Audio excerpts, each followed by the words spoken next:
Hola, muy buenas noches. La noticia tiene que ver con un escándalo que se conoció hoy en nuestro país sobre el mediodía, cuando se hizo pública una carta, una misiva firmada por el delegado del gobierno para la mesa de negociación con las disidencias de las FARC y el representante de las disidencias de las FARC, en donde increíblemente se invitaba a este grupo delincuencial a ser parte de la ceremonia de apertura de las elecciones del próximo 29 de octubre.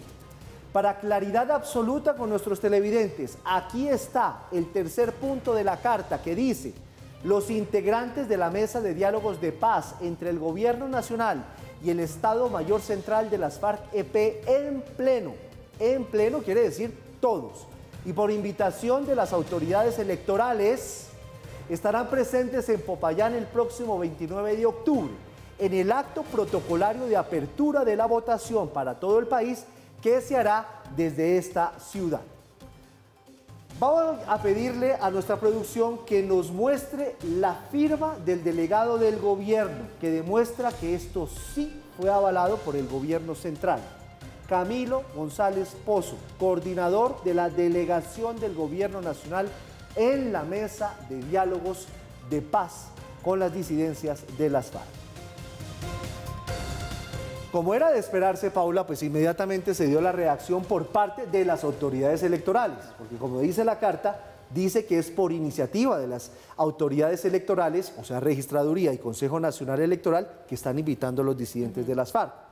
Ellos respondieron de manera inmediata y dijeron que ellos no habían invitado a nadie. Reaccionaron en conjunto y además dijeron que el comisionado de paz debe dar explicaciones acerca del contenido de esa carta. Bueno, pues aquí está lo que manifestaron en esa voz de rechazo una vez se conoció toda esta situación. Dicen: con ocasión del comunicado de prensa 001 de la Mesa de Diálogos de Paz entre el Gobierno Nacional y el Estado Mayor Central de las FARC, el registrador nacional del Estado Civil, Alexander Vega Rocha, y el presidente del Consejo Nacional Electoral, Alfonso Campo, anuncian que no es cierto que la organización electoral los haya invitado a la instalación de las elecciones territoriales de este domingo 29 de octubre. Entonces viene la duda: si el Consejo Nacional Electoral y la Registraduría no fueron los que tuvieron la iniciativa de invitar a un grupo delincuencial en armas, como son las disidencias de las FARC, nada más y nada menos, Paula, imagínese, a instalar las votaciones el próximo 29 de octubre, pues ¿quién fue? ¿Quién fue? Muy complejo. Buscamos al ministro de la Defensa. El ministro de la Defensa dio unas declaraciones a nuestros medios colegas de la W, de Caracol Radio, en donde también el ministro de la Defensa estaba muy molesto. Mire, califica como grave esta situación, la rechaza tajantemente y además resalta y recalca una y otra vez que el Estado Mayor Central es un grupo ilegal. Estas fueron sus palabras. El Estado Mayor Central es una organización ilegal, según se lee en el comunicado. A autoridades electorales los inviten como si fueran parte del Estado o que fueran una organización legal. Yo creo que es muy grave. Yo exhortaría también a los delegados del gobierno que participan en la mesa de diálogo que examinen cómo ha sido este proceso, que asuman las competencias que les correspondan, que no actúen legitimando una fuerza que en este momento es ilegítima. ¿Qué tiene que hacer el Estado Mayor Central como observador electoral? Yo creo que ya estos son excesos inaceptables. Pues miren ustedes la gravedad de la noticia, que el propio ministro de la Defensa, Paula, dice son excesos inaceptables. Pero hay una frase que me llama más la atención, donde el ministro dice que los delegados del gobierno nacional al cual él pertenece, sí, que son los que están negociando la paz, tienen que examinar y no legitimar una fuerza ilegal que todavía no ha firmado la paz. Es increíble ver además al ministro de Defensa que se declare sorprendido, es decir, en el gobierno aparentemente nadie sabía entonces de esta invitación, pero la pregunta que queda es ¿por qué tiene entonces la firma del doctor Camilo González Pozo, que es el delegado del gobierno en esa mesa de negociación? Entonces tenemos que desde el Ministerio de Defensa no sabían y se declaran sorprendidos. La Registraduría y el Consejo Nacional Electoral dicen nosotros no sabíamos y no lo avalamos. ¿Qué dice el presidente? Pues el presidente va un poco también por esta línea, dice que ni el comisionado ni el gobierno han hecho esta invitación. Lo dijo a través de la cuenta de X con este mensaje: ni el comisionado de paz ni el gobierno nacional han dado autorización alguna para que el Estado Mayor Central participe en actos de apertura al proceso electoral en ninguna parte del país. Es la cuenta del presidente de la República, Gustavo Petro. Bueno, pues entonces tenemos que el presidente de la República dice: yo no sabía, yo no di ese aval, y la verdad le creo al presidente que no hizo esto. Dice que el gobierno no fue, pero es que Camilo González Pozo es parte del gobierno. Sin duda, y uno pensaría que le reporta además al comisionado de paz. ¿No debería ser así? Pues ese es el deber ser de las cosas. Aquí hay un gran galimatías. Lo cierto es que ya la inauguración, el acto de apertura de las elecciones del próximo 29 no es en Popayán. Iba a ser en Popayán, entre otras cosas, porque las disidencias de las FARC no estaban dejando entrar el material electoral ni a la fuerza pública en algunos municipios, como por ejemplo el Plateado, que finalmente terminó llegando la fuerza pública. Además, y lo dijimos en este noticiero, que la fuerza pública parecía como pidiéndoles permiso, ¿no? Sí, es cierto, y mire ahora entonces de lo que vamos, pero trasladan ese acto de apertura hacia Armenia, ya no va a ser en Popayán, se van ahora para Armenia, así lo informó después de toda esta confusión y la polémica que se despertó, pues tanto la registraduría como el CNE, que son las autoridades electorales en este caso. Pues Jenner, ¿qué es lo nuevo? ¿Qué ha pasado de nuevo con este caso? ¿Quién responde? ¿Cuál es la nueva información? Joan y Paula, pues efectivamente no paran las reacciones. Hubo una comunicación del Alto Comisionado para la Paz, un comunicado acerca de los actores armados con miras a las elecciones de este domingo. Pero hay una curiosidad, no se hace referencia en este comunicado a la invitación, a esta carta que se dio a conocer de invitación de las disidencias a participar en la apertura de la jornada electoral. Es más, esta carta ni siquiera aparece firmada por Danilo Rueda, el Alto Comisionado para la Paz. Eso es lo primero. Lo segundo, hace pocos minutos se pronunció el presidente del CNE, el Consejo Nacional Electoral, Alfonso Campos. Se refirió a este tema. Se preguntó si fue una imprudencia o un error involuntario. Hoy el presidente también salió a corregir un poco al Alto Comisionado de Paz, y también el ministro de Defensa salió a corregir al Alto Comisionado de Paz, donde seguramente hay una descoordinación interna del Alto Comisionado de Paz. ¿Fue una imprudencia o fue un error involuntario? No sabemos, pero no podemos permitir que la institucionalidad entre a jugar un papel importante para las elecciones territoriales del 2023 con la ilegalidad. Esto es lo que dice entonces el presidente del CNE, del Consejo Nacional Electoral, pero no paran las reacciones. Distintos sectores políticos pues están pronunciando sobre esta polémica con las disidencias de las FARC. Desde el Centro Democrático criticaron duramente este cruce de versiones, mientras los partidos de gobierno resaltaron que el ministro de Defensa y el presidente Gustavo Petro hayan rechazado contundentemente esta supuesta invitación a los hombres de alias Iván Mordisco. Y que nos vengan a decir que las disidencias, terroristas armados van a abrir las elecciones en Popayán, humilla la democracia de los caucanos. En el Cauca barrió al presidente Petro, tenemos vicepresidenta, ministro del Interior, jefe de la mesa negociador, embajadores, y sin embargo lo que nos traen es el fin de la democracia para entregarle el país a los violentos. La desconexión de los negociadores del gobierno nacional en la mesa de diálogo con las disidencias de Iván Mordisco y el ministro de Defensa se evidencia hoy, cuando el ministro desautoriza la firma hecha por el negociador de paz. No podemos hoy legalizar un grupo que está al margen de la ley. Bien por el señor ministro. Presidente, usted está desprotegiendo a quienes tanto prometió proteger durante la campaña. Ahora, si quieren que estos grupos se reintegren a la vida civil, lo mínimo que tienen que hacer inicialmente es entregar sus armas. Antes es un despropósito. Yo entiendo que hay lugar y habrá espacio para medidas de confianza, pero uno no se puede precipitar en esto. Yo creo que el Estado tiene que estar dispuesto para negociar, incluso a romper, porque esto de estar seduciendo a estas organizaciones tan inconexas y tan volátiles, me parece que genera enormes riesgos. Descoordinación total, desconocimiento total, de las bases mínimas de la democracia. Esa es la paz total a la que nos están invitando. Eso es parte de los acuerdos nacionales. Rechazo total a esas decisiones del gobierno nacional y a esos funcionarios que están violentando de manera contundente la seguridad de las comunidades. El presidente salió a desmentir, dice que no están autorizados, pero el comunicado lo firma Camilo González Pozo y es el mismo consejero de paz desde su cuenta el que está invitando. ¿Esto qué es? ¿Hace el trabajo sucio la Consejería de Paz? Necesitamos que la Procuraduría investigue. Bueno, vean ustedes el tremendo embrollo que se armó durante el día de hoy, casi que como si se tratara de una comedia de equivocaciones. Cuando arrancamos el día con esa sorpresa en que el encargado de liderar el equipo negociador por parte del gobierno colombiano frente a las disidencias de las FARC, Camilo González, firmó junto con su contraparte ese comunicado en el que afirmaban que iban las disidencias a ser parte de los actos ceremoniales de apertura de las elecciones en la ciudad de Popayán.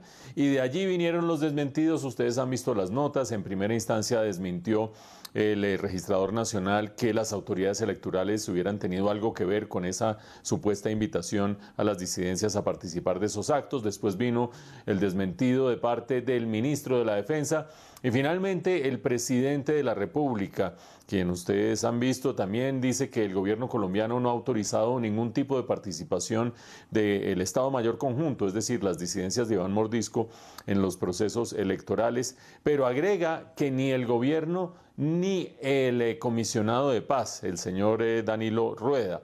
Eso no es un detalle menor, ya vamos a ver por qué. De cualquier manera, la gente pensaría que toda esta vuelta que se dio durante el día nos llevó al punto de partida, es decir, que no ha pasado nada aquí, y en realidad sí ha pasado mucho. Ha pasado, por ejemplo, que el doctor Camilo González, quien firmó la primera comunicación de parte del gobierno colombiano, no es ningún novato, ni en temas de negociaciones, ni en temas de procesos de paz, ni en temas de la violencia y la seguridad. De hecho, ha estado liderando Indepaz, un instituto dedicado a hacerle seguimiento a la situación de seguridad en el país.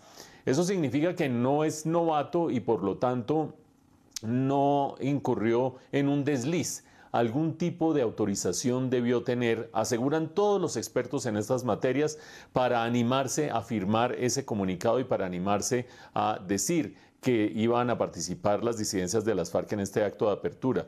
Parecería muy curioso que él hubiera tomado esa decisión autónomamente, siendo algo de tal calado, cuya magnitud él entiende perfectamente, y que hubiera tomado esa licencia de hacer las cosas él solo sin consultarle a nadie. Eso es prácticamente imposible.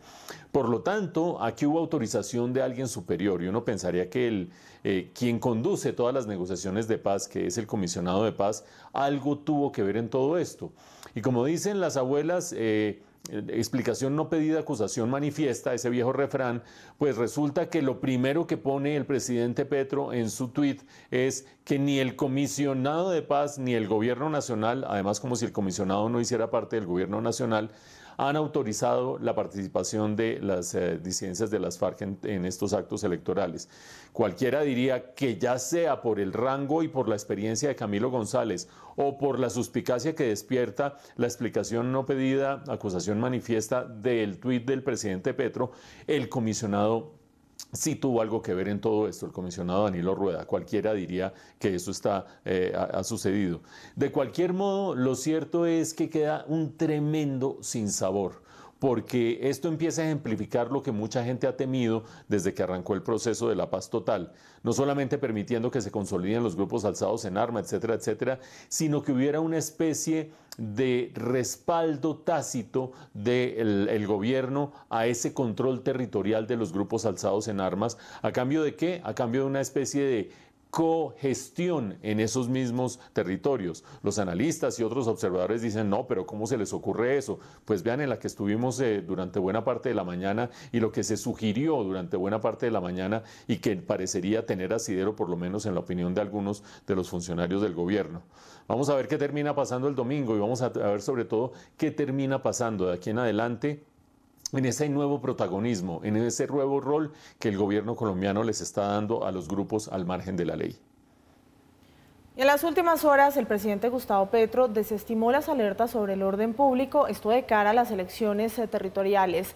Aseguró que son una burbuja para generar votos. La Fundación de Paz y Reconciliación le respondió. Un parte de tranquilidad da el presidente Gustavo Petro sobre la situación de orden público de cara a las elecciones.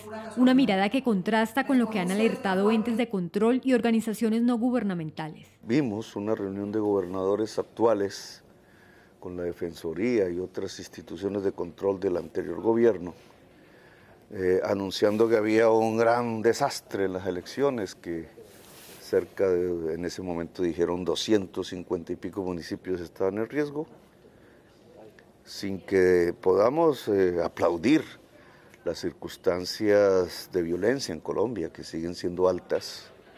Eso no es cierto. Incluso el presidente Petro considera que estas alarmas que han lanzado gobernadores, Defensoría y Procuraduría tienen supuestas motivaciones electorales. Estamos ya a punto de llegar al día de elecciones y todo lo que dijeron fue una burbuja con la intención de generar votos.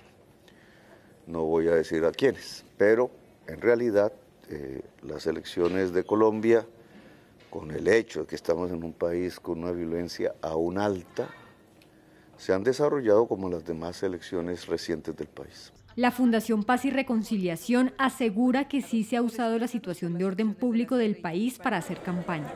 El presidente tiene razón en que se ha hecho un uso político de la situación de orden público, especialmente alrededor de declaraciones que incrementan la situación del orden que afecta como tal el proceso electoral. No obstante, advierte que sí son ciertas las alertas sobre la violencia de cara a las elecciones regionales. Sí hay una situación de violencia política que preocupa. Ahí hemos registrado 325 víctimas en lo corrido del año electoral, octubre de 2022 a octubre de 2023. En el mismo periodo de las elecciones anteriores, 2019, hubo un 49% menos de víctimas de las que estamos registrando hoy. Recientemente la misión de observación electoral también informó que los hechos de violencia electoral aumentaron 39,5% con respecto a 2019. Y el gobernador de Meta, Juan Guillermo Zuluaga, señaló que su departamento es quizá uno de los que más está en riesgo de no poder llevar a cabo la jornada democrática de votación. Pues según Zuluaga, las disidencias de las FARC mantienen presencia en 8 municipios y en 31 veredas, por lo cual no ha sido posible que llegue el material electoral a estas zonas. El gobernador calificó de inadmisible que la guerrilla al final sea quien decida qué colombianos pueden o no votar.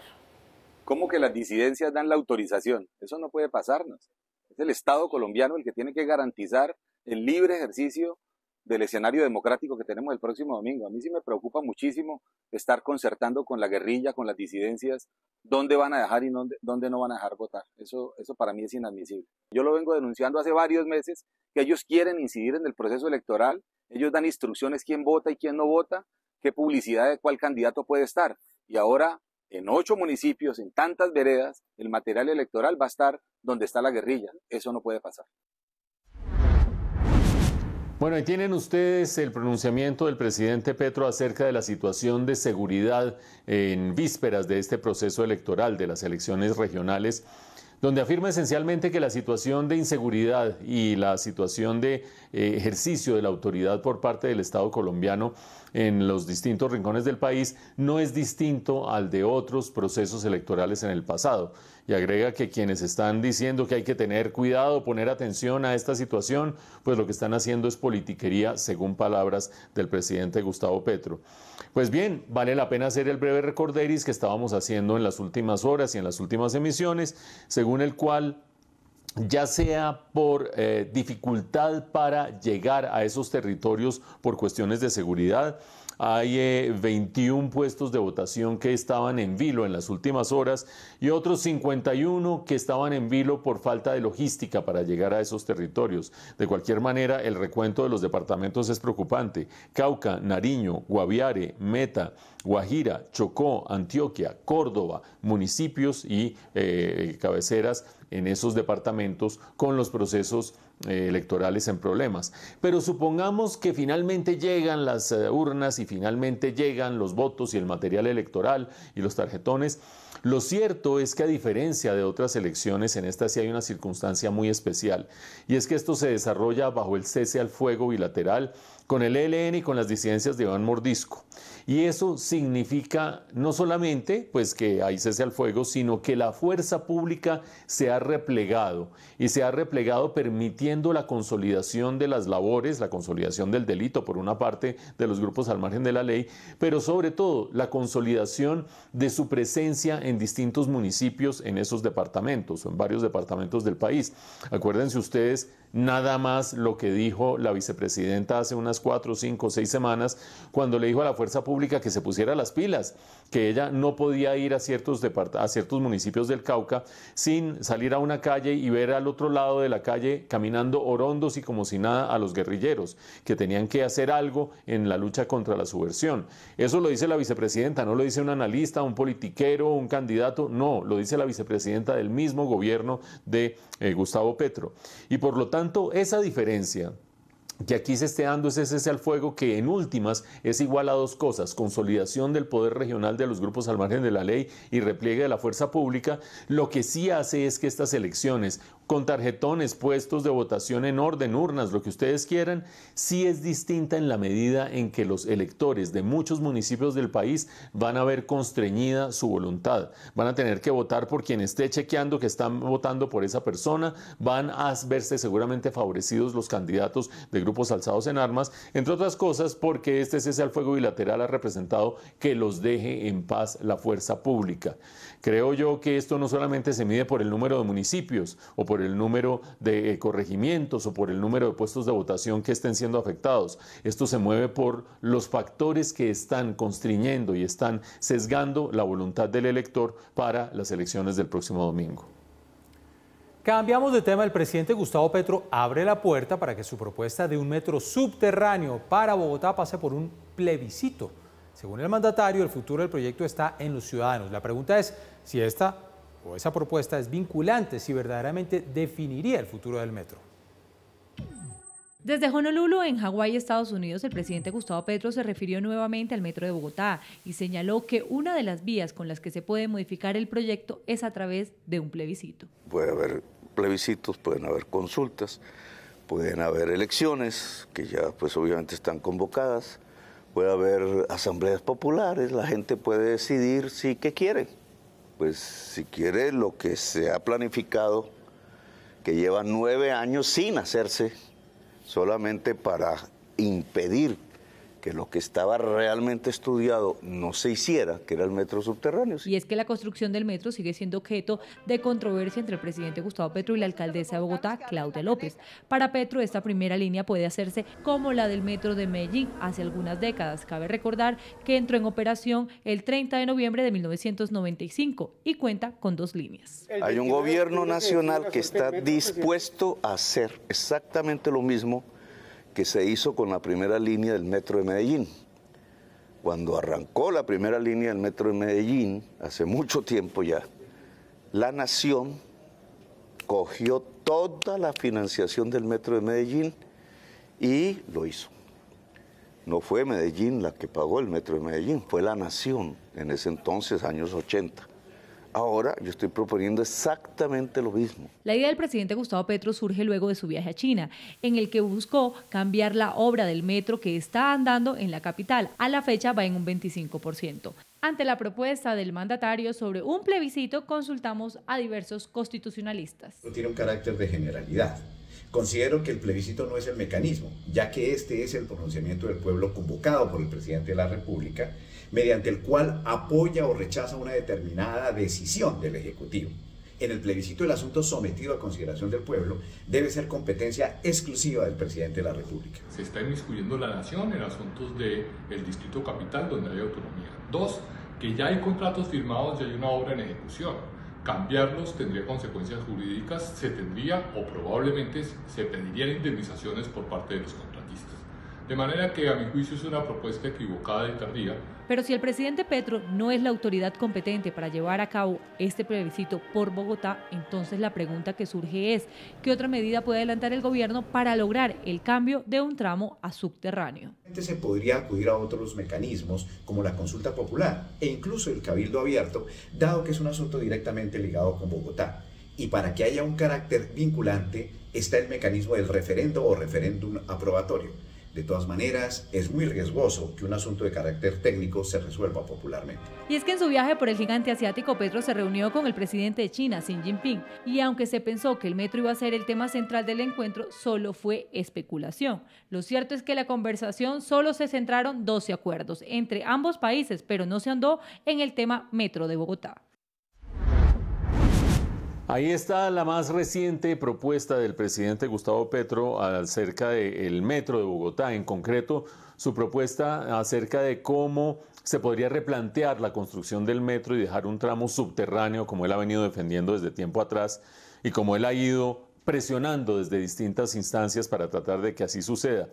Pues bien, esta idea de que se haga una consulta, un plebiscito, esta clase de referendo o algo parecido, pues resulta bastante exótica por dos motivos. El primero de ellos porque, como decía la alcaldesa Claudia López el día de hoy, no hay mejor consulta a la población que las elecciones. Y en las elecciones del año 2019, cuando salió triunfante Claudia López como nueva alcaldesa de Bogotá, fue derrotada la posición del pacto histórico, que era la posición de tratar de volver a soterrar el metro en sus diseños y en sus ejecuciones. Es decir, consulta más representativa, más nutrida y más concurrida que las elecciones, difícil. Y si eso faltara, si faltara algo más y si hubiera dudas sobre ello, pues este domingo otra consulta de gran calado. ¿Por qué? Pues porque el metro se ha vuelto un tema central de la campaña y en las elecciones, cuando cada uno de los bogotanos deposite su voto por un candidato u otro para ser alcalde, pues está en últimas también votando por la propuesta de seguir el metro como viene o por el contrario adoptar una posición para soterrarlo. Eso para no hablar de los inmensos costos que conlleva en términos de tiempo la propuesta de soterrar el metro. Acuérdense ustedes, significaría más o menos unos 15 billones adicionales de pesos en el proyecto, significaría unos 8 años más de tardanza en el proceso, pero concentrándose en eso de la voluntad popular y si la voluntad popular funciona o no, hay un segundo argumento grande, de peso, contundente, creo yo, y es que el contrato del metro es un contrato entre dos empresas. Es la empresa que lo ejecuta y es la empresa Metro de la Alcaldía de Bogotá. Y tratándose de un contrato entre las partes, ¿quién ha dicho que es un tipo de consulta pública, un tipo de plebiscito o algo parecido, lo que debe determinar los destinos de un contrato? El contrato debe ser modificado por las partes bilateralmente, o si es modificado por una sola, es sujeto de demanda, es objeto de demanda, es objeto de algún tipo de retribuciones que se deban dar, pero ese es un asunto entre las partes que han firmado un contrato. Aquí la dimensión política, crear un hecho político inmenso para tratar de presionar a personas que han puesto de por medio su prestigio, han puesto de por medio su palabra, han puesto de por medio su firma, creo que no es conducente para ningún lado. Por el momento dicen los analistas que cada nueva propuesta del presidente Petro para tratar de sacar adelante la idea de hacer un metro subterráneo en Bogotá parece más descabellada que la anterior y por lo tanto estaría mostrando un desespero mayor que la anterior. Habrá que esperar por lo menos a la gran consulta de este domingo a ver verdaderamente qué piensan los bogotanos sobre esta y otras propuestas de los candidatos.